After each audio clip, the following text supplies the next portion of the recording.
As a Christian, it can be challenging to navigate the complex and often contradictory world of science.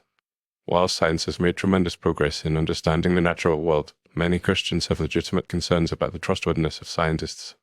One of the primary reasons for this skepticism is the inherent bias that pervades the scientific community. Many scientists approach their research with a predetermined worldview, often rooted in secular humanism or atheism, which can lead to a dismissive or even hostile attitude towards Christian beliefs. This bias can manifest in various ways, such as the exclusion of alternative perspectives or the suppression of data that contradicts prevailing views. For example, the theory of intelligent design, which suggests that the complexity of life on Earth is evidence of a deliberate creator, is often ridiculed or ignored by the scientific establishment. This is not because the theory lacks merit, but because it challenges the dominant paradigm of naturalism, which holds that the universe is the result of random chance and blind processes. Another reason Christians may be wary of scientists is the tendency to overstep their bounds and venture into philosophical or theological territory.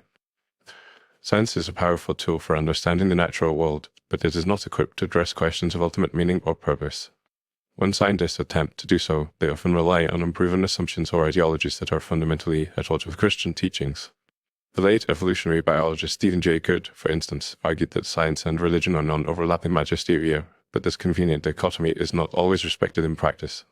Furthermore, the scientific community has a propensity for dogmatism, which can be alienating for Christians who value humility and openness to alternative perspectives. Theories like climate change or evolution are often presented as absolute truths, rather than tentative explanations that are subject to revision or refinement. This can create a hostile environment for Christians who may have legitimate questions or concerns about these theories. The suppression of dissenting voices, such as the case of climatologist Judith Curry, who was ostracized for her criticism of climate change orthodoxy, only serves to reinforce this perception. Additionally, the scientific method itself can be flawed, as it relies on human observation and experimentation, which are inherently subjective and prone to error. The history of science is replete with examples of theories that were once widely accepted, only to be later disproven or significantly revised. The concept of phlogiston, for instance, was once a cornerstone of chemistry, but was later abandoned as our understanding of the natural world evolved. This highlights the provisional nature of scientific knowledge and the need for humility in the face of uncertainty. Finally, the influence of secularism and humanism in the scientific community can lead to a lack of moral accountability, which is a critical concern for Christians.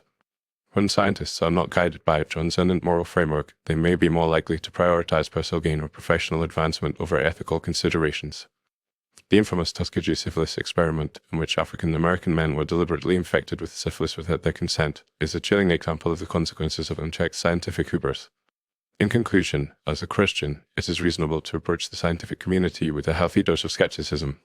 The biases, dogmatism, and lack of moral accountability that pervade the scientific establishment can make it difficult to trust scientists. While science has made tremendous contributions to our understanding of the natural world, it is not a substitute for faith or a reliable guide for moral decision-making. By recognizing the limitations and flaws of the scientific method, Christians can engage with science in a more nuanced and discerning way, one that balances the benefits of scientific inquiry with the wisdom and values of their faith. Ultimately, this approach can help Christians navigate the complexities of the modern world with confidence and integrity.